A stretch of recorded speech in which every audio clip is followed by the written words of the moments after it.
நிறைய பேர் சொல்கிறாங்க இளம் தலைமுறை வாக்காளர்கள். ஆனால் ஒரு வகையில் இளம் தலைமுறை வாக்காளர்கள் அதிகமாக வந்து ஓட்டு போட்டிருக்கிறது விஜய்க்காகனாலும் ஓட்டு இது ஒரு பெரிய விஷயமா இதை நம்ம போட்டாகணுமான்னு தவிர்த்த பல பேர் வந்து இந்த ஓட்டை வந்து நான் போட்டே ஆகணும் இந்த தடவை அப்படின்னு வந்ததுக்கு விஜய் தான் காரணன்றத ஒரு 11 மணி கள நிலவரம் கிளீனாக தெரிஞ்சிருச்சு.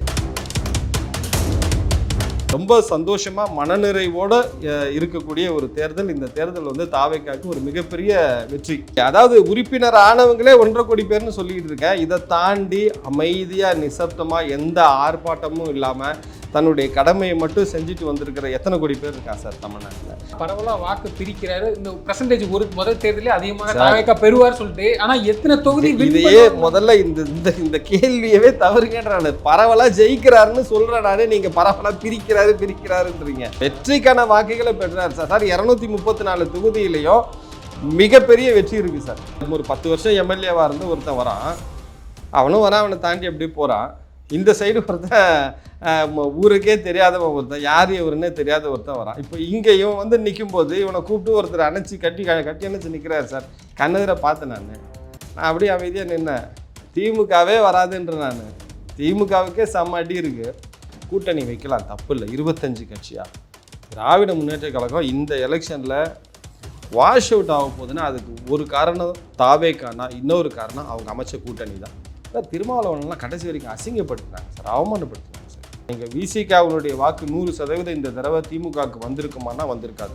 வாக்கு சதவீதம் அதிகமாக இருக்கிறது, சிறு பிள்ளைகளை வந்து ஓட்டு போட்டது நம்முடைய கடமைன்ற அந்த மனநிலைக்கு கொண்டு வந்தது. பெரியவங்களே பல பேர் வந்து இந்த தடவை நம்ம விட்டுட்டோம்னா இனி இந்த நாட்டில் மாற்றத்தை நம்ம பார்க்கவே முடியாதுங்கிற சூழ்நிலை. பல பேர் வந்து ஒரு பொய் பிரச்சாரம் ஒன்று ஆரம்பிச்சிருக்காங்க. என்ன அப்படின்னா,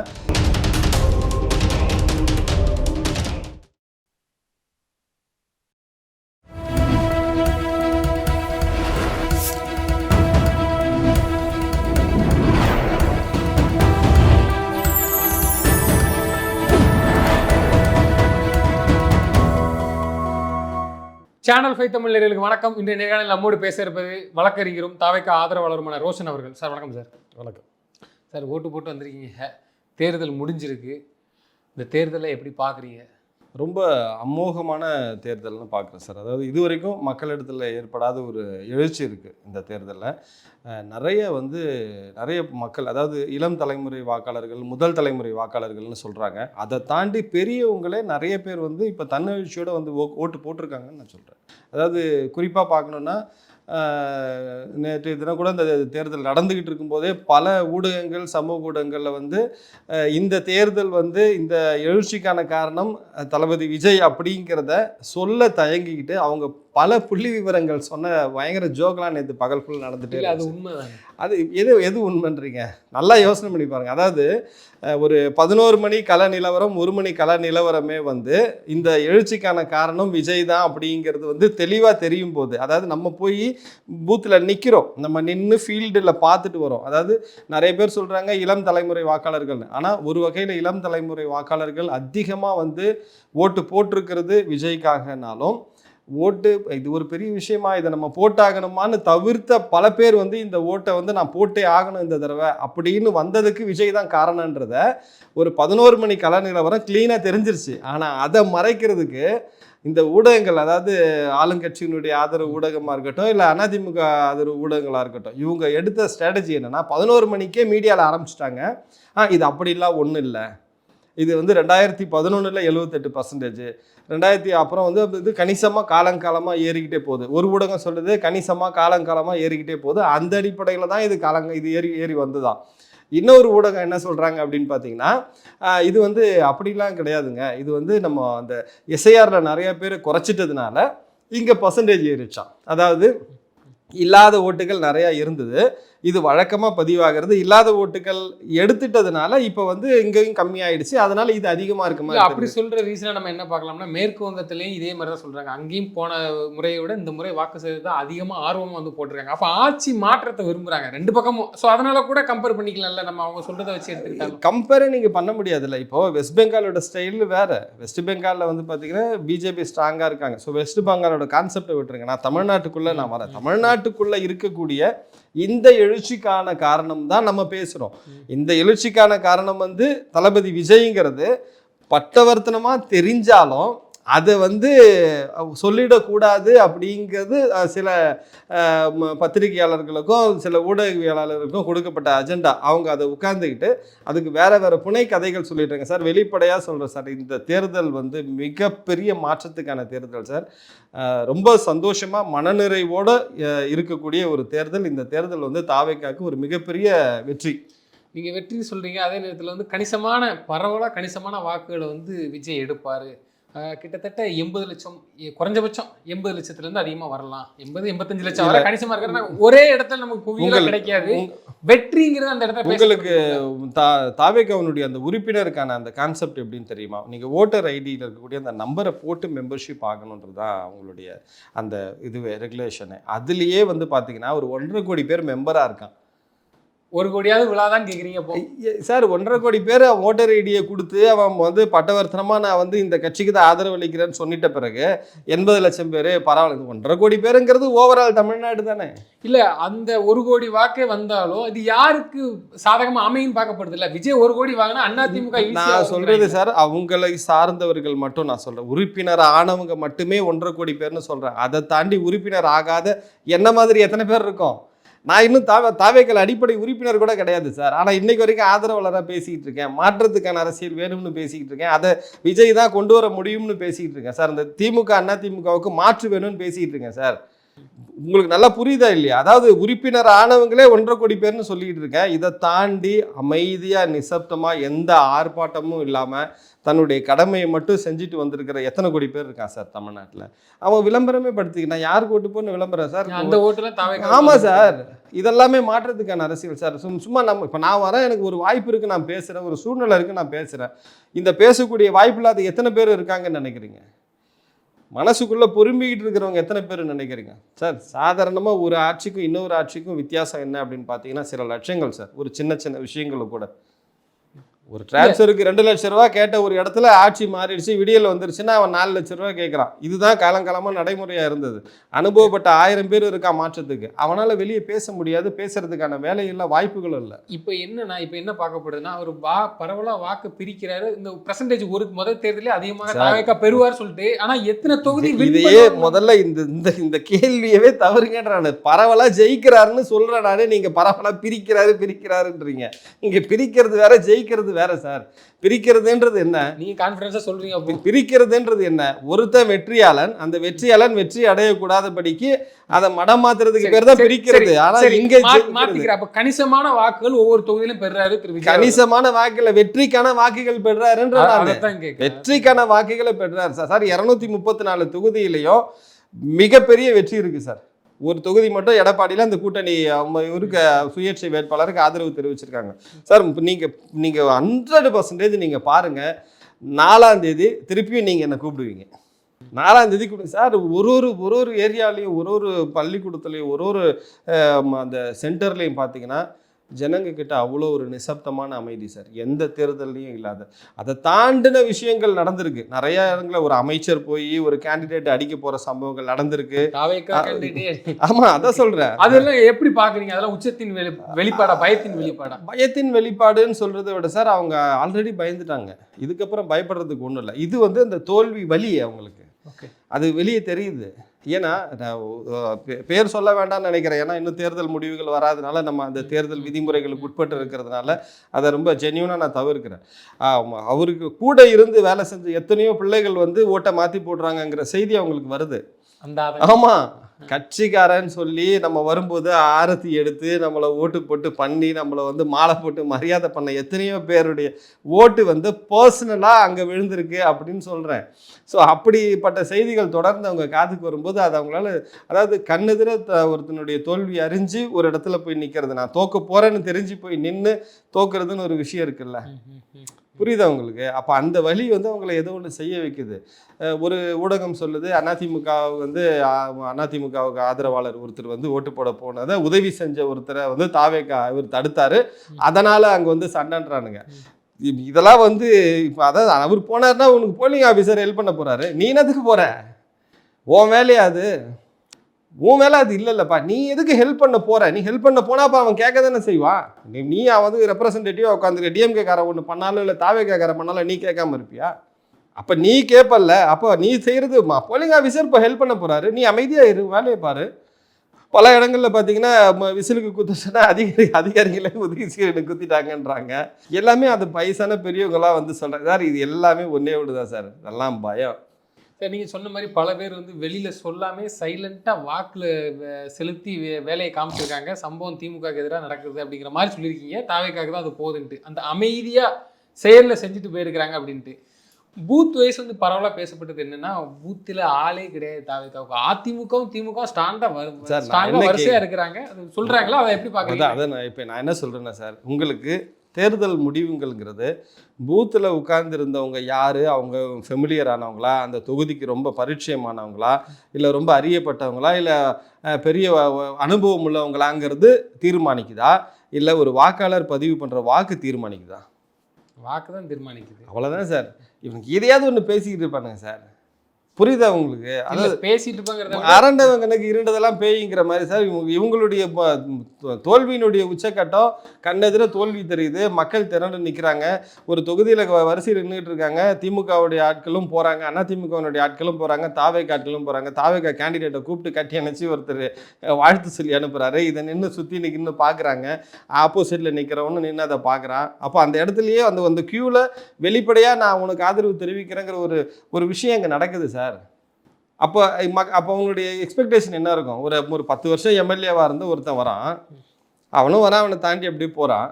இந்த சைடு ஒருத்தன் ஊருக்கே தெரியாதவன் ஒருத்தன், யார் இவருன்னே தெரியாத ஒருத்தன் வரான். இப்போ இங்கே இவன் வந்து நிற்கும் போது இவனை கூப்பிட்டு ஒருத்தர் அணைச்சி கட்டி அணைச்சி நிற்கிறார் சார். கண்ணெதிர பார்த்தேன் நான் அப்படியே அமைதியாக நின்னேன். இது பத்தாதா உங்களுக்கு? ஒரு 100 பேர் நிற்கக்கூடிய ஒரு வரிசையில் இந்த சூழலில், அதாவது தேர்தல் முடிஞ்சிருக்கு, கருத்து கணிப்புங்கிற பேரில் வெளியாகுது. அதில் என்ன வருதுன்னா, நான் இன்னாருன்னு சொல்ல விரும்பலை, பட் சொல்கிறேன், நீங்கள் கூட பார்த்துருப்பீங்க. அதிமுக கிட்டத்தட்ட 155 சீட்டு வரை வருது. திமுக வந்து 50 சீட்டு 60 சீட்டு. ஸோ இதை அவங்க சொல்லுவதை வச்சு எடுத்துக்கிட்டாலும் என்ன தெரிய வருதுன்னா, விஜய் களத்துக்குள்ள வந்ததுனால அது அதிமுக ப்ளஸ்ஸாக போகுதுங்கிறாங்களா? அந்த கட்டமைப்பு கிரியேட் ஆகுதா, உண்டு பண்ணி விட்றாங்களா? ஒன்றும் இல்லை சார்.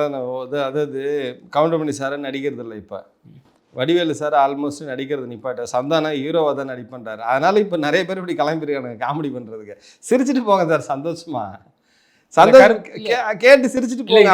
இதே மாதிரி கருத்து கணிப்பு தான் பார்லிமெண்ட் எலெக்ஷன்ல திரு மோடி. ஒரே ஒரு விஷயம் சொல்லட்டுமா? என்னைக்கு வந்து எடப்பாடி வந்து சசிகலா வந்து அதிமுகலேருந்து விலக்கி வச்சாரோ அன்னைக்கே அதிமுக அவ்வளோதான் இருக்கும்.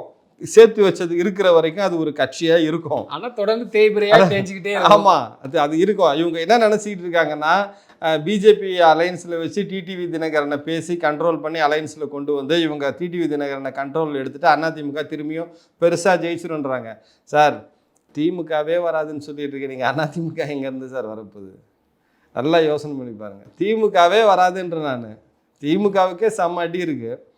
அதிமுக நீங்கள் சசிகலா அம்மாவை உள்ளே கொண்ட சார், அவங்க அந்த அம்மா போய் நிற்கிறாங்க, அவ்வளோ கூட்டம் சார். அவங்க என்ன சார் 10 வருஷம் ஜெயிலில் இருந்துட்டு வந்திருக்காங்கன்றாங்க, 15 வருஷம் இதில் இருந்துட்டு இருந்தாங்க, வெளியே இருக்குன்றாங்க, அங்கே இருக்குங்க, 1008 கம்ப்ளைண்ட் அவங்க மேலே இருக்குது, தண்டனை கைதின்றாங்க, எவ்வளவோ சொல்கிறாங்க. அந்த அம்மா போய் நிற்கும் போது கூட்டத்தை பார்த்தீங்களா இல்லையா? நீங்கள் சசிகலா அம்மா கூட்டத்தை பார்த்தீங்களா? மாதிரி காசு கொடுக்காம வருதுங்கிறீங்களா சார்? காசு கொடுக்குறாங்க கொடுக்கல அப்பாற்பட்ட கதை. அது மனமும் வந்து மக்கள் வராங்கல்ல சார், அதை தானே சார் நீங்கள் பார்க்கணும். அந்த எதிர்ப்பு இல்லாமல் எடப்பாடி பழனிசாமிக்கு ஒரு மைனஸ். ஆமாம், தேர்தலில் எதிரொலிக்கும் சார். இது துரோகத்தினுடைய உச்சக்கட்டம் சார். அவரு துரோகத்தினுடைய உச்சக்கட்டம். நீங்கள் என்னதான் நீங்கள் பிளான் பண்ணி நீங்கள் அப்படியே டிடிவி தினகரன் உள்ளே கொண்டு வந்துட்டா உங்களுக்கு தேவர் கம்யூனிட்டி ஓட்டில் 100% வந்துருமா? ஆல்ரெடி ஓபிஎஸ் அங்கே போயிட்டாரு டிஎம்கேக்கு. அப்போ இவங்க நிலைமை என்ன உங்களுக்கு? சும்மா எடப்பாடி ஏதோ ஒரு ஸ்டண்ட், இருக்கிற காசு காலி பண்ணிட்டு தான் அவர் கிளம்புவாருன்னு நினைக்கிறேன். அந்த கண்டிஷனில் இருக்கார் அவர். ஸோ அது இன்வெஸ்ட் பண்ணி வச்சிருப்பாரு, வந்தது தேயிற வரைக்கும் போகிற வரைக்கும் போட்டுன்னு போயிட்டுருக்காரு. நீங்கள் அதிமுகவை ஒரு கதையாகவே தயவு செஞ்சு எடுக்காதீங்க. நீங்கள் சசிகலாமா இல்லாத கட்சி அதிமுகவே கிடையாது. அதை நான் அன்றைக்கே சொன்னேன். திமுகவும் சரி அதிமுகவும் சரி, கலைஞர் இல்லாதது திமுகவும் கிடையாது, அம்மாவுக்கு அப்புறம் சின்னம்மா இல்லாதது அதிமுகவும் கிடையாது. அதை ரெண்டும் எடுத்து ஓரம் கட்டுங்க. நீங்கள் நம்ம தளபதி கதைக்கு வாங்க, அதை பற்றி பேசணும். நம்ம மாசா பேசுறதுக்கு 1000 இருக்குது. நீங்கள் உட்காந்து இந்த கதையில இல்லை இவ்வளோ இல்லை, நான் அந்த கருத்து கணிப்பு வச்சு சொல்கிறேன். ஏன்னா இப்போதைக்கு அதுதான் வந்துகிட்டு இருக்கு, வெளில வந்துட்டு இருக்கு.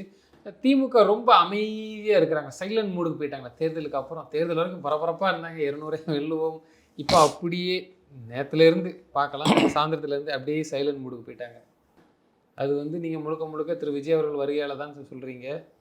அது இல்லை சார், இல்லை ஒரு தோல்வி பயத்தினாடு ஒரு மாதம் அலைச்சல் ரெஸ்ட்டில் இருப்பாங்க. ஒரு 2 நாள் 3 நாள் அப்படி தான் டைட்டாக இருப்பாங்க, அப்புறமா திருப்பி வெளியே வருவாங்க.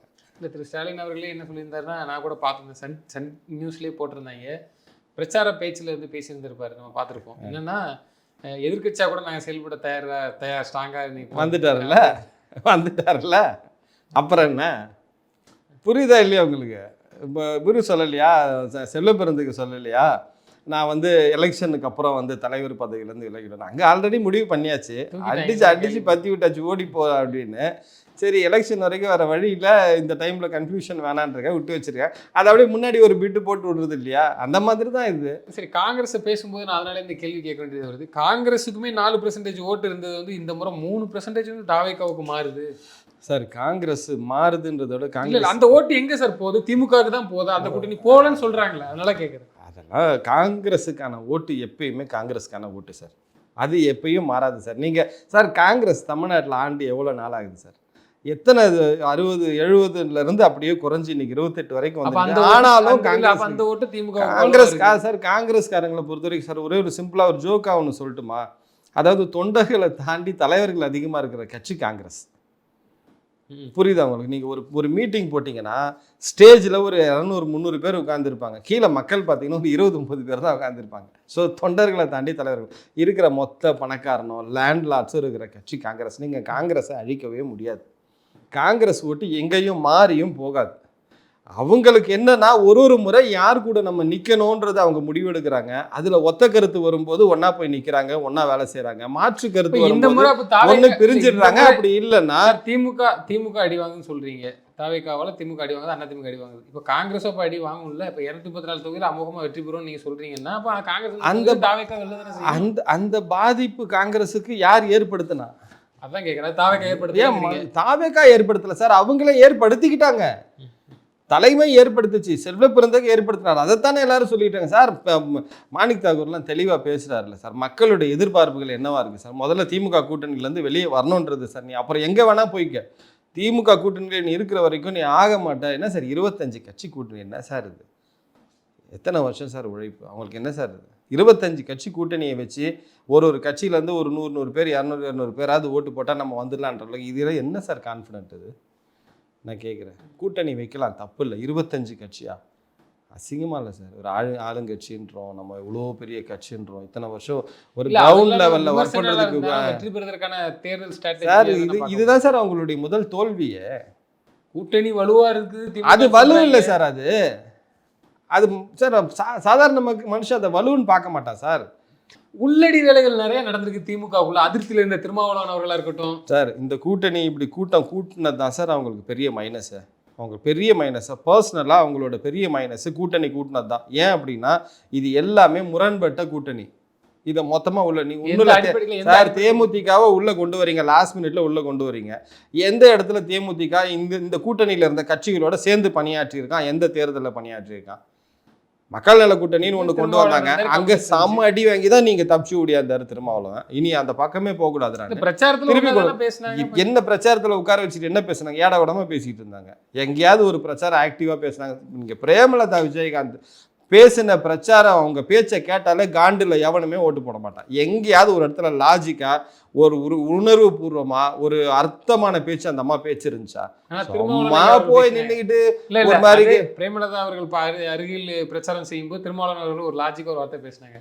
10 பாட்டு 8 தொகை. 10 பாட்டுங்கிறது வந்து 10 தொகை தேமுக, 8 தொகைங்கிறது வந்து திருமாவளவன் அவர்களுக்கு. அதுதான் சார் நான் என்ன சொல்றேன்னா சார், அவங்களுக்குள்ள இருக்கிற அதிருப்திகள் எல்லாமே அவங்களே அழிச்சுக்கிட்டதுக்கு சமம் சார்.